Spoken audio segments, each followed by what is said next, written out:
नमस्कार, आप देख रहे हैं कंज्यूमर अड्डा और आपके साथ मैं हूं विपिन भट्ट और आज आपके लिए लेकर आए एक लजीज शो। जी हां, बात कुछ ऐसी है कि बाहर का भोजन बंद होगा किचन, ये कैसे हो गया, कहां से आ गया, क्या बात है, तो आपको समझाते हैं। निखिल कामत साहब, नाम तो आप जानते ही होंगे, वैसे तो ज़ीरोधा के फाउंडर हैं, बड़ा नाम है, लेकिन एक शानदार यूट्यूबर भी हैं। अक्सर उनके पॉडकास्ट, अभी तो उन्होंने प्रधानमंत्री मोदी के साथ भी पॉडकास्ट किया था और तमाम बड़ी हस्तियों के साथ वो बातचीत करते रहते हैं, तो चर्चा और सुर्खियों में बने रहते हैं। इसके अलावा वो वक्त वक्त पे कुछ कुछ बोलते भी रहते हैं, बताते भी रहते हैं, जो सुर्खियों में आ ही जाता है। तो इस बार भी उन्होंने कुछ ऐसा कह दिया जिससे सुर्खियां बन गई हैं और इंटरनेट पे और सोशल मीडिया पे बड़ी बहस छिड़ गई है। तो क्या कहा है निखिल कामत साहब ने, और इनफैक्ट उनके कहने पे कुछ और सोशल मीडिया सेलिब्रिटीज आ गए हैं, कुछ विरोध कर रहे हैं, कुछ पक्ष में है। तो ऐसा क्या कह दिया निखिल कामत ने और खाने से उसका क्या संबंध है, किचन कैसे बंद हो जाएगा, आइए पूरी कहानी आपको मैं बताता हूं। तो निखिल कामत साहब कुछ दिन पहले सिंगापुर गए थे और उन्होंने अपना एक अनुभव शेयर किया। उन्होंने कहा कि सिंगापुर में ज्यादातर लोग घर पर खाना नहीं बनाते हैं। ठीक है, तो क्या करते हैं, घर पर खाना नहीं बनाते। कई लोगों के तो घर में, उन्होंने कहा, रसोई भी नहीं है। इस पर आगे चल के बात करेंगे सिंगापुर में क्यों ऐसा है। ठीक है, भारत में ट्रेंड आया तो रेस्टोरेंट खोलने के बड़े मौके। उन्होंने कहा कि अगर भारत में भी ऐसा शुरू हो जाता है ट्रेंड कि लोग घर पे खाना छोड़ दें, घर पे खाना बनाना छोड़ दें, तो भारत में रेस्टोरेंट इंडस्ट्री के लिए गोल्डन टाइम आ जाएगा, ये उनका कहना है। इसके अलावा निखिल साहब ने जो बातें कही हैं उस पर रुजुता दिवेकर, ये न्यूट्रिशनिस्ट हैं, फेमस हैं काफ़ी, करीना कपूर की न्यूट्रिशनिस्ट है और काफ़ी बोलती रहती हैं, सोशल मीडिया पे काफ़ी एक्टिव हैं, बताती रहती हैं हेल्थ और न्यूट्रिशन के बारे में। उनका कहना है कि घर का खाना एक हेल्दी प्रैक्टिस है। वैसे तो रुजुता ने कहा कि आप अमीर लड़कों की बातें मत सुनिए, इस तरीके से उन्होंने अपना कमेंट शुरू कहा, लेकिन खाने पे कह रही हैं घर का खाना हेल्दी है, घर का खाना बीमारियों को रोक सकता है। वो कह रही हैं कि आप घर पे खाएंगे तो हेल्दी खाएंगे, बीमार नहीं पड़ेंगे। शेयरिंग, प्यार, सुरक्षा, इन सबको भी बढ़ावा देता है वो। और एक कदम आगे गए, उन्होंने कहा कि घर के खाने में शेयरिंग है, प्यार है, सुरक्षा। जो बनाता है उसके मन में भी प्यार होता है, जो खिलाता है, जो खाता है, तो एक बॉन्डिंग आती है घर के खाने से, बनाने और खिलाने दोनों से। घर पर खाना बनाना सीखो और बनाया करो। वो ये कह रही हैं आगे बढ़ के यंगस्टर से कि भाई खाना बनाना सीखो और घर पे बनाओ और खाओ। तो ये थोड़ा सा वाद विवाद का विषय बन गया है। अब निखिल कामत साहब ने जो बातें कही, उसके साथ उन्होंने कुछ स्टैटिस्टिक्स भी अपने एक्स हैंडल पे शेयर किए, तो उन्हीं में से हमने कुछ आपके लिए तैयार किए हैं। स्विगी, बेन एंड कंपनी, वहां से उन्होंने डेटा लिया और बताया। तो उन्होंने कहा कि 2023 में भारत में जो मार्केट साइज है, फूड मार्केट, रेस्टोरेंट मार्केट, 4 से 5 लाख करोड़ का था। लेकिन आगे चलते हुए 2030 का वो आंकड़ा दे रहे हैं कि 2030 आते आते 9 से 10 लाख करोड़, यानी दोगुना हो जाएगा। तब क्या होगा, जब ये मार्केट साइज डबल होगा, तब होगा कि महीने में अमूमन एक फैमिली 7 से 8 दिन बाहर खाना खाएगी। यानी समझ लीजिए दोनों वीकेंड आप इसमें इंक्लूड कर लीजिए। ट्रेंड तो आप देख ही चुके हैं कि अब वीकेंड्स में अब ज्यादातर लोग बाहर खाना पसंद करते हैं या फिर खाना मंगा के खाना पसंद करते हैं, खाना बनाते नहीं हैं। उन्होंने एक और आंकड़ा दिया है, अलग अलग देशों का कंपैरिजन है इसमें। चीन, अमेरिका, सिंगापुर, जहां की यात्रा करके वो आए, और भारत की बात कर रहे हैं कि महीने में बाहर खाना कितने बार लोग जाते हैं खाने के लिए। ये भी आंकड़ा 2023 का। तो चीन में उन्होंने कहा कि 33 बार ऐसा मौका आता है जब बाहर का खाना खाते हैं। चीन नंबर 1 पे है, क्योंकि भारत और चीन की इकोनॉमी को कंपेयर बहुत किया जाता है। अमेरिका में 27 बार ऐसा मौका पड़ता है लोगों को महीने भर में कि वो बाहर खाना खाते हैं। इस हिसाब से आप समझ लीजिए कि एक टाइम का खाना तो बाहर ही खा रहे हैं। सिंगापुर में ये 19 है, लेकिन भारत में ये नंबर 5, यानी भारत में आज भी घर के खाने का महत्व कितना ज्यादा है ये समझ लीजिए। तो भारत अभी उसमें काफी नंबर वाइज पीछे है। इसके अलावा कुछ और स्टैटिस्टिक्स हैं जिसमें यह है कि घर का खाना, शहर और गांव के भोजन में अंतर। चलिए ये बातें अब शो के दौरान हम करते रहेंगे। तो काफ़ी सारी चीज़ें हमने आपको बता दी। अब जरा बातचीत शुरू करते हैं। तो इस खाने में माफ़ कीजिए, इस बातचीत में, खाने के ऊपर इस बातचीत में हमारे साथ 2 खास मेहमान हैं। न्यूट्री हेल्थ की फाउंडर डॉक्टर शिखा शर्मा और NRAI के ट्रस्टी अनुराग कटारिया, जो कि एक रेस्टोरेंट ओनर भी हैं और बड़ी इंटरेस्टिंग बातें रखते हैं, इंटरेस्टिंग तरीके से रखते हैं। शिखा जी के साथ भी यही खासियत है कि वो ना सिर्फ न्यूट्रिशन के बारे में बताती है, लेकिन एक अलग तरह की राय भी रखती हैं सारी चीज़ों पर। तो स्वागत है आपका शिखा जी, और अनुराग साहब आते ही होंगे, थोड़ा सा विलंब हो गया, उनसे भी बातचीत करेंगे। तो अब आप बताइए, रुजुता ने तो इसका जम के विरोध करा, उन्होंने तो बाकायदा एक पोस्ट डाल दी, आप भी न्यूट्रिशनिस्ट हैं, क्या निखिल की बात से आप सहमत हैं? देखिए, निखिल जी ने जो बात कही है और शायद उनको समझ आया जब मैं बोलूं कि मैं क्या कहना चाहती हूँ। उन्होंने बेसिकली पूरे भारत को हार्ट अटैक का होने का मशवरा दिया है कि सब भारत को हार्ट अटैक हो ही जाए। तो जिस तरह से उन्होंने कहा है कि नहीं, बाहर बाहर हमें खाना चाहिए, रेस्टोरेंट बिजनेस को बढ़ाना चाहिए, तो ये हार्ट अटैक का एक सीधा सीधा मशवरा है, प्रिस्क्रिप्शन है। क्योंकि आम तौर पे, और ये सबने देखा है कि जब बाहर लोग रेस्टोरेंट में खाना खाने जाते हैं, तो वो स्वाद के लिए, टेस्ट के लिए, मजे के लिए, जायके के लिए जाते हैं। और यहाँ तक कि रेस्टोरेंट ओनर्स भी इस चीज को मानते हैं कि लोग बाहर जब खाने जाते हैं तो वो हेल्थ फूड खाने नहीं जाते, वो वो मजे वाला खाना, रिक्रिएशनल फूड ईटिंग का जो कॉन्सेप्ट है वो ज्यादा बाहर के लिए होता है, बाहर खाने के लिए होता है। तो जब हम ये कह रहे हैं कि नहीं, बाहर का ही आप खाना खाएंगे, तो पहली बात तो हम नेचुरली हाई फैट और इस तरह के जितने भी फूड्स हैं जो हार्ट अटैक की तरफ आपको ले जा सकते हैं, उसके बारे में बात कर रहे हैं, जिक्र कर रहे हैं। और दूसरी चीज, हम बहुत क्लियरली ये शायद नहीं समझ पा रहे हैं कि जो बाहर के खाने में हर हर इंसान 5 स्टार में नहीं खाना खाएगा, अपने बजट के हिसाब से खाएगा। तो यानी कि जो ऑलरेडी प्रॉब्लम्स हैं कि लो क्वालिटी ऑयल यूज होता है, रीयूज ऑयल होता है जो कि जिसके अंदर कैंसर का एक खतरा रहता है, सॉल्ट और शुगर तो खैर बिना हिसाब के यूज होता है। और यही नहीं, क्वालिटी ऑफ फूड, यानी कि जो सपोज आपकी सब्जी घर में थोड़ी भी खराब हो, तो आपकी जो घर में जो भी कुक करते हैं, चाहे आपकी मदर है, वाइफ है, आप खुद हैं, आप फेंक देंगे। जरूरी नहीं है कि आप एक सस्ती जगह पे जहां खा रहे हैं वो इस चीज को फेंकेंगे, वो उसको फ्राई करके आपको खिला देंगे। क्यों? क्योंकि उनको बजट कंट्रोल करना है, उनको अपना प्रॉफिट देखना है। तो जैसे कि मैंने कहा, हर इंसान की पॉकेट अलाउ नहीं करता कि वो एक हाईएस्ट रेस्टोरेंट में खाए। तो ऐसे मशवरे से हार्ट अटैक की तो एक प्रिस्क्रिप्शन उन्होंने दे दिया है। और इंटरेस्टिंगली ये बयान उनका तब आ रहा है शिखा जी, जब प्रधानमंत्री ने अभी अपनी मन की बात में कहा कि अब हमें अपना ऑयल कंजम्पशन कम करना है, हर व्यक्ति को 10% ऑयल कम खाना है। बाकायदा उन्होंने एक चैलेंज थ्रो कर दिया 10 लोगों को और कहा आप और 10 को कैटेगराइज कीजिए, और पूरे देश में उन्होंने ये बात कही कि इसे एक आंदोलन के तौर पर चलाइए। और ऐसे में हम ये कहें, हालांकि निखिल एक अलग अंदाज में बात कह रहे हैं कि वो सिंगापुर से एक उदाहरण देख के, हालांकि सिंगापुर की बात अभी हम करेंगे क्योंकि सिंगापुर एक बहुत अलग तरीके का देश है, बहुत अलग नियम और अनुशासन वाला देश है। अनुराग भी हमारे साथ इनफैक्ट आ गए, मैं उनको भी इस डिबेट में शामिल करता हूं। तो अनुराग जी वेलकम। और देखिए, निखिल जी ने जो बात कह दी है वो तो आपकी इंडस्ट्री के लिए मतलब बाँचे खिलाने वाली बात है, बिल्कुल है। लेकिन मैं आपसे पूछना चाहूंगा पर्सनली कि क्या आप उनकी इस बात से सहमत हैं? मेरे 2 जवाब होंगे। एज एन इंडिविजुअल नहीं, मेरे ख्याल से एक जो सिंगापुर का तरीका है, रीति रिवाज है, अलग है। वहाँ पे घर पे खाना बनाना बहुत आम बात नहीं है।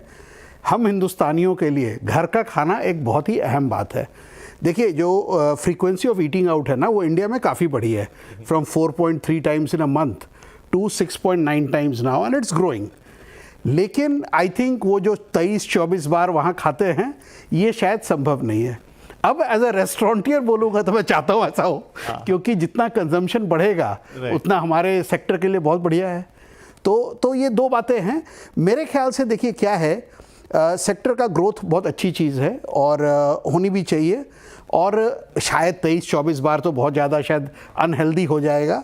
लेकिन फिर भी आप सोचिए, जो हमारा मार्केट साइज़ इतना बड़ा है, उसमें अगर हम अपना ईटिंग आउट 50% बढ़ जाता है कि फ्रॉम 6.8 टाइम्स टू से 10 टाइम्स, आप सोचिए मार्केट साइज़ का ग्रोथ क्या हो जाएगा, बहुत बहुत वृहत हो जाएगा। तो वो अपनी बात में ऐसा कह ही रहे हैं कि ये रेस्टोरेंट के लिए गोल्डन टाइम होगा। तो आपने 2 बातें की, पहली बात आपके दिल से आई, दूसरी बात आपने दिमाग से गई। राइट। तो मैं शिखा यही कह रहा था कि निखिल साहब, जिन्होंने खुद प्रधानमंत्री के साथ थोड़े दिन पहले पॉडकास्ट किया था, और प्रधानमंत्री ने ठीक उल्टी बात, मतलब ठीक उल्टी से मतलब उन्होंने एक अलग बात कही कि तेल वगैरह का, और अभी आप जस्ट बता ही रही थी कि बाहर के खाने में देखिए, एक तो तेल ज्यादा होता भी है, प्लस उस तेल की क्वालिटी पे भी प्रश्न चिन्ह है। और जहां तक सिंगापुर का वो उदाहरण दे रहे हैं, सिंगापुर, क्योंकि मैं भी गया, विजिट किया, तो सिंगापुर की कहानी बिल्कुल डिफरेंट है। एक तो वहां के जो स्टैंडर्ड्स हैं या रेगुलेशन है फूड को लेके, one of the best in the world है।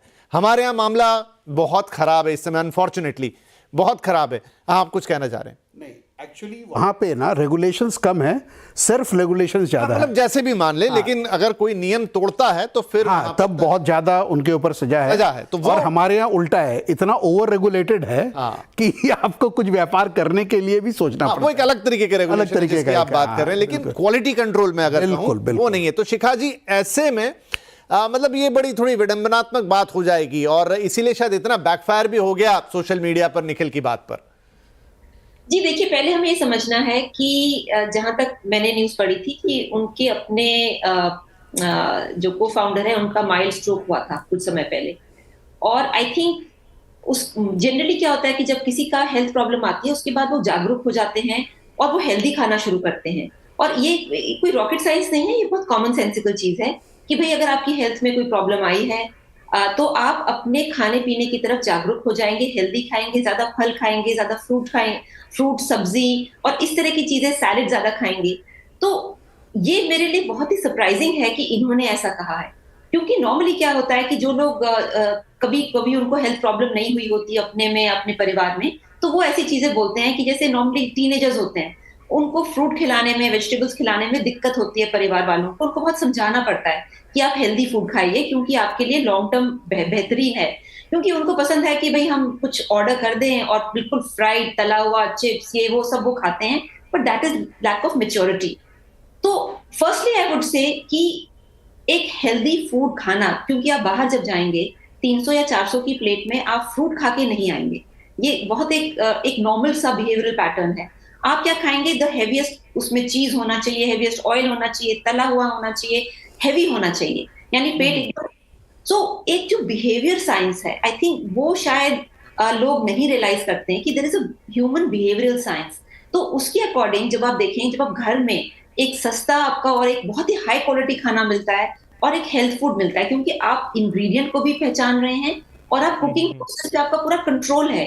एक और चीज जो शायद लोगों को नहीं पता होगी कि जो क्विक सर्विस रेस्टोरेंट्स होते हैं, QSR जो होते हैं, उसमें प्री कुक्ड फूड रहता है, क्योंकि वो इतनी जल्दी 5-5, 10-10 मिनट में आपको खाना तैयार नहीं कर सकते अगर उनका ऑलरेडी प्री कुक नहीं है। इनफैक्ट यहाँ पे तो एक पूरा फैक्ट्री वाला सिस्टम चलता है कि वो हाफ बेक्ड या हाफ कुक कहीं और है, फिर वो ट्रांसपोर्ट होके वहां पे आ रहा है QSR आउटलेट पे, और QSR में उसको थोड़ा सा हीट या हल्का सा बस फ्राई करके आप सीधे अपने कस्टमर। राइट तो ये सारे शॉर्टकमिंग्स जो हैं वो तो हम जान ही रहे हैं। और आप कह रहे थे स्वास्थ्य की बात, तो इनफैक्ट वो निखिल के साथ ही तकलीफ हुई थी थोड़ी सेहत को लेकर, लेकिन अब वो बिल्कुल स्वस्थ हैं। तब भी उन्होंने काफ़ी सारी बातें कही थी कि how to come out of such situation. यहाँ पर कटियार साहब, एक चीज़ है जहाँ पर पूरी बहस मुड़ जाएगी। निखिल बात कर रहे हैं बेसिकली एक इंडस्ट्री पॉइंट ऑफ व्यू से, तो वहाँ तक उनका कहना सही है, एक आकलन सही है। और सिंगापुर में ये बहुत नई बात नहीं है, तो मतलब आज से 10-20 साल पहले वहाँ पर ट्रेंड था कि घरों में किचन्स ही नहीं होते थे। इंडिया में भी कुछ है, क्योंकि मैं रियल एस्टेट भी देखता हूँ, तो कुछ एक प्रोजेक्ट बीच में ऐसे आए थे जब उन्होंने ये ट्राई किया था या इस तरह के एजम्पशंस किए थे कि हम भी किचन बनाना एटलीस्ट महानगरों में बंद कर दें या उनके साइज छोटे कर दें, क्योंकि लोग इस्तेमाल कम कर रहे हैं, फिनिशिंग किचन की तरह वो काम उस तरीके से दें। लेकिन हिंदुस्तान में एक बात तब ध्यान में आ जाती है, तब शायद निखिल ने भी अपनी बात रखते समय उस चीज पे नहीं ध्यान दिया या गौर किया होगा कि ये जो क्वालिटी मेंटेनेंस है, जिसके लिए आप भी शायद इनकार नहीं करेंगे, वो एक बहुत बड़ा इशू है। आज भी हमारे पास एक फूड रेगुलेटर तो है, लेकिन अभी उसके पास दांत नहीं है। तो अगर आपको सच में अपना ये फूड बिजनेस इतना बड़ा करना है, जो कि हो सकता है वक्त की जरूरत भी हो, तो आपको सबसे पहले फूड एंड क्वालिटी कंट्रोल लेकर आना पड़ेगा। उसके बिना आप इसकी कल्पना इस देश में नहीं कर सकते। मैं थोड़ा सा इसको हिस्टोरिक वे में बताऊंगा। ये थोड़ी जो मानसिकता है ना, ये थोड़ी सी वो कंट्रोल सोशलिस्ट वाली जो मानसिकता है, गलत है। आप सोचिए, अगर मैं एक रेस्टोरेंट का व्यापारी हूँ, मैं अगर स्वस्थ और स्वादिष्ट भोजन नहीं दे रहा है तो लोग मेरे पास आएंगे ही नहीं। सर स्वादिष्ट का तो पता लगा लेंगे, स्वस्थ का पता कैसे लगाएंगे? भाई कुछ चीजें तो भरोसे पे चलती हैं। लेकिन अगर आप भरोसा बोल कहाँ बना है? मैं आपको कहना कुछ और चाह रहा था। मैं ये कह रहा हूं जो हम रेगुलेटर्स की बात करते हैं ना, आई थिंक मेरे हिसाब से तो रेगुलेशंस कम होने चाहिए, सेल्फ रेगुलेशन ज़्यादा होने चाहिए। कोई भी रेस्टोरेंट, कोई भी आदमी व्यापार के लिए कभी ये सोच के शुरू नहीं करता है let me do a bad job, I want to do a good job. Anurag ji, जैसे इसमें एक चीज है कि आप सेल्फ रेगुलेशन की बात कर रहे हैं, लेकिन ये हमारा देश इतना बड़ा देश है और इतनी वैरायटी वाला देश है और इतना आर्थिक रूप से इतने डिवीजन बने हुए हैं कि आप एक रेस्टोरेंट चलाते हैं, मैं हो सकता है अनुराग जी के रेस्टोरेंट में जाऊं और मुझे भरोसा हो, लेकिन बाहर के खाने में एक टॉप रेटेड रेस्टोरेंट से लेके रेडी वाला तक सब आता है, तो वहां तक आप कैसे कंट्रोल लेकर जाएंगे? आप कैसे? ये बहुत बड़ी ये गलत फहमी है कि इतना ज़्यादा कि हर कुछ पे कंट्रोल होता है। वहाँ पे सज़ा जो है वो ज़्यादा स्ट्रिक्ट हो सकती है, पर ऐसा नहीं है कि वहाँ पे कोई बहुत। तो जो सिंगापुर का जो उदाहरण वो दे रहे हैं, वहाँ पर कुछ 6,000 रेस्टोरेंट हैं जो खुद गवर्नमेंट चलाती है and they will take care of कि यहाँ पर हाई क्वालिटी मील मिले, उसका न्यूट्रिशन पोर्शन बहुत अच्छा, और मिलावट तो आप सपने में भी नहीं सोच सकते। लेकिन हमारे देश में बिल्कुल उल्टा मामला है। नहीं, मैं बिल्कुल उल्टा नहीं मानता हूं। मेरे ख्याल से हम जिस भारत की बात कर रहे हैं वो आज से शायद 2 दशक पहले था। अब देखिए इसका क्योंकि कोई स्टैटिस्टिक्स नहीं है, अभी हाल फिलहाल की खबर जहां पर स्विगी जोमेटो की बात हो रही है, चूंकि उसमें एक डेटा जो है वो स्क्रीन पर चल रहा है, उसमें स्विगी है, वो लोग पनीर बेच रहे हैं, जो B2B बिजनेस है स्विगी और जोमेटो का। अब वो लिख रहे हैं कि ये वेजिटेबल पनीर है, मतलब ये प्योर पनीर। हाँ, उस बारे में तो हमने काफी ज्यादा बातचीत हुई, लेकिन रेस्टोरेंट क्या कर रहा है? रेस्टोरेंट उसको प्रॉपर पनीर की डिश बना के भेज रहा है, यानी वो पीछे से इंफॉर्मेशन निकाल रहा है कि ये पनीर वो पनीर नहीं है जो आप सोच के ऑर्डर कर रहे हो। पर यही मैं आपको बताना चाहूंगा, ऐसा हुआ और मैं बिल्कुल कहता हूं गलत हुआ। पहले जोमेटो या स्विगी जो भी B2B बिजनेस कर रही है नहीं करना चाहिए, पर जैसे ही ये खबर आई, देखो सबसे पहले तो ग्राहक ही बता देते हैं यार ये तो पनीर वाला स्वाद नहीं है, अपने आप बदल जाता है, अपने आप बदल जाता है। और ये अगर हम उनकी भी बात करें, हम उनके पास कम से कम भी 10,000 SKU होंगे, हम एक SKU पकड़ लेते 9,999 दूसरे भी तो हैं। तो मैं ये नहीं कह रहा हूँ कि हमारे अंदर क्वालिटी पे काम करने की ज़रूरत नहीं है, डेफिनेटली ज़रूरत है, लेकिन वो इतनी बड़ी भी इशू नहीं है। और जो हेल्थ की बात हम करते हैं ना, मेरे ख्याल से भोजन से ज़्यादा वो लाइफस्टाइल रिलेटेड है हमारे देश में। नहीं, दोनों चीज़। शिखा जी भी इंटरवीन करना चाह रही। जी शिखा जी। जी, मैं ये कहना चाहती हूँ कि FSSAI के साथ मैंने भी काम किया है, और जो प्रैक्टिकल प्रॉब्लम्स आप देख रहे हैं कि जो रेड़े पे चीजें बन रही हैं, जो छोटे छोटे रेस्टोरेंट्स में चीजें बन रही हैं, रेस्टोरेंट्स में नहीं कहेंगे, जो छोटे छोटे क्विक सर्विस होते हैं, वहां पे जो चीजें बन रही है, इट इज अ हेरक्यूलियन टास्क कि उनको बेसिक हाइजीन समझाया जाए, उनको बेसिक क्वालिटी कंट्रोल समझाया जाए, because it is not. Singapore का साइज देखिए, इंडिया का साइज देखिए, it is completely a different context. दोनों कॉन्टेक्स्ट आप मिला ही नहीं सकते। वो छोटी सी कंट्री है, उस पर हर चीज कंट्रोल में रहती है, और वहां पे यहाँ तक लैशिंग भी होती है अगर आप कोई रूल ब्रेक करें। यहाँ पे तो फॉरगेट अबाउट इट कि कुछ इस तरह का हो भी पाएगा। So what I am trying to say is कि आउट ऑफ कॉन्टेक्स्ट स्टेटमेंट है, रेलेवेंट ही नहीं है इस कंट्री के लिए, because the two situations are not same. और जैसा मैं कह रहा हूं शिखा जी, मतलब क्योंकि अनुराग जी 15 हो गया, मुझे ब्रेक लेना होगा क्या? चलिए एक छोटा ब्रेक ले लेते हैं तुरंत ही, नहीं तो फिर हमारे पास वक्त ही नहीं बचेगा। एक छोटा ब्रेक लेते हैं, लेकिन सवाल यही कि इस स्टेटमेंट में कोई प्रॉब्लम नहीं है कि आने वाले वक्त में हो सकता है कि लाइफस्टाइल ऐसी है, धीरे धीरे वो नंबर बढ़ता चला जाएगा, हस्बैंड वाइफ दोनों वर्किंग हैं, सर्टेन टाइम उनके पास उतना वक्त नहीं है, हो सकता है जो मेड आप घर पे बुला रहे हैं, कुक आप बुला रहे हैं, वन टाइम इतने एक्सपेंसिव हो जाए कि आपको लगे कि बाहर का खाना खा लें। लेकिन फाइनली एक देश जो कि हजारों बीमारियों से और खासतौर पे लाइफस्टाइल डिजीज से जूझ रहा है, खाना जिसका एक मूल आधार है, उसकी क्वालिटी के साथ अगर कंप्रोमाइज होता है जस्ट बिकॉज ऑफ बाहर का खाना, सोचना तो पड़ेगा। एक छोटा ब्रेक के बाद बातचीत जारी रहेगी।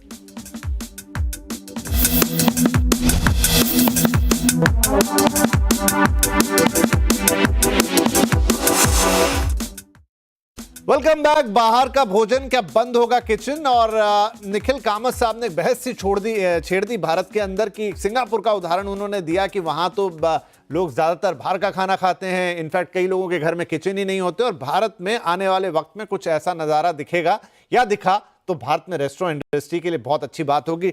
अब इस पर जो है वो अच्छी खासी बहस छिड़ गई और हम भी पिछले 15-20 मिनट पे इससे बहस ही कर रहे हैं। बातचीत तो शिखा जी हमारे साथ है जो जानी मानी न्यूट्रिशनिस्ट हैं, और कटरियार साहब हमारे साथ हैं जो कि खुद एक रेस्टोरेंट ओनर हैं, एसोसिएशन से जुड़े हुए हैं और अच्छे विचार रखते हैं। तो अनुराग साहब, अभी भी मैं आपसे एग्री तो नहीं कर पाऊंगा उन सारी चीजों पे। देखिए अभी दिक्कत क्या है देश में, आपसे ही जो ब्रेक में बात हो रही थी कि मेजॉरिटी ऑफ फूड बिजनेस अभी भी अनऑर्गेनाइज्ड है। बिल्कुल ठीक है, दूसरी चीज जो ऑर्गेनाइज प्लेयर भी हैं, अब उनमें से कितने, आपने कहा सेल्फ रेगुलेशन वाली बात होती है, तो कितने लोग उसमें सच में वो क्वालिटी कंट्रोल खुद के लिए कर रहे हैं, अपने नाम को बढ़ा चाहते हैं, अपनी क्वालिटी को बढ़ा चाहते हैं, और फिर एक क्लाउड किचन एंड एवरीथिंग जहां पर हर रोज शिकायतें मिलती हैं।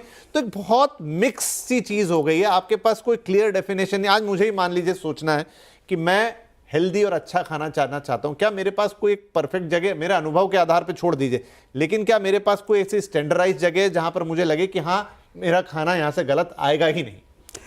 नहीं, देखिए ये तो विश्वास की बात होती है किसी भी कंज्यूमर प्रोडक्ट में। आज आप साबुन खरीदते हैं, शैम्पू खरीदते हैं, उसका आप टेक्निकल डिटेल में नहीं जाते हैं, आपको एक भरोसा है। देखिए ये जो आपने बात बोली ना, जो अनऑर्गेनाइज टू ऑर्गेनाइज सेक्टर का जो शिफ्टिंग है, ये सबसे ज़रूरी चीज़ है। आज आधी परेशानियां कहाँ हैं? 70% तकरीबन भारत का बाज़ार आज भी अनऑर्गेनाइज्ड है F&B बिजनेस में, और अनऑर्गेनाइज्ड है तो वहाँ पे कोई है नहीं। शायद 70% वो जो रेस्टोरेंट, वहीं पे जो एक मैं कहता हूँ भारत की जनता जाती है खाने को, हम एलिटिस्ट होके तो बात नहीं कर सकते कि हमारे पास आती है या वहाँ जाती है। जो वहाँ जाती है वहाँ पे परेशानी है, शायद रेगुलेशन की ज़रूरत है, शायद सेल्फ रेगुलेशन की भी ज़रूरत है। बट मेरे ख्याल से ना, मैं एक बात कहना चाहूँगा जो शायद आप सहमत हो ना हो। देखिए कहीं ना ये एक साझा जिम्मेदारी होती है। मैं अगर भोजन खाने वाला हूँ, मैं बाहर जाके खाता हूँ, मुझे भी, मैं 2 बार 2 रेस्टोरेंट में जाता हूँ ना, तो मैं बोलता हूँ यार उसके यहाँ नहीं जाऊँगा, बहुत हैवी हो जाता है। ऐसा होता है। जब आप वो करेंगे, आप एक ऐसे रेस्टोरेंट में जाएंगे जहाँ आपको खा के महसूस हो कि मैंने कुछ बढ़िया खाया, बेहतर खाया। देखिए घर के खाने जैसा स्वस्थ तो नहीं हो सकता है कि लोगों की हैबिट चेंज हो जाए। हाँ। लोग हो सकता है कि बहुत ही हेल्दी फूड ऑर्डर करें या बाहर जाके हेल्दी फूड मांगे, और वो जैसी डिमांड होगी वैसा आएगा।